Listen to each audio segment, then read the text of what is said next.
In today's video, I'm going to teach you how to connect YouTube to Notion.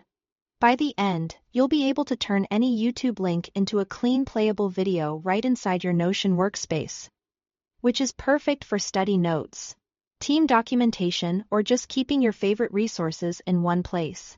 First, head over to YouTube and open the video you want to add.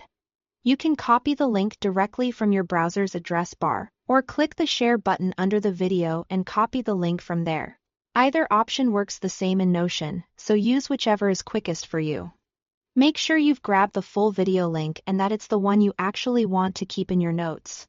Now switch to Notion and open the page where you want the video to live. Click anywhere on the page so your cursor is active, and paste the link using Ctrl or Command+V. When you paste a YouTube link, Notion instantly recognizes it and shows a small menu right under the link. In a second or two, your plain URL will become a fully functional YouTube player. You can press play to watch it without leaving Notion.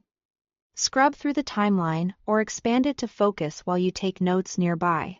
If you prefer setting up the video block before pasting the link, here is a handy alternative. On a new line in your Notion page, type /video or /embed and press enter. Notion will create a dedicated embed block. Click into that block and paste your YouTube URL. It will load the same playable video just as before. This method is great when you are building a structured page and want the embed block placed exactly where you need it before you add the link. That's really all there is to it. Copy the link from YouTube, paste it into Notion, and choose Create Embed.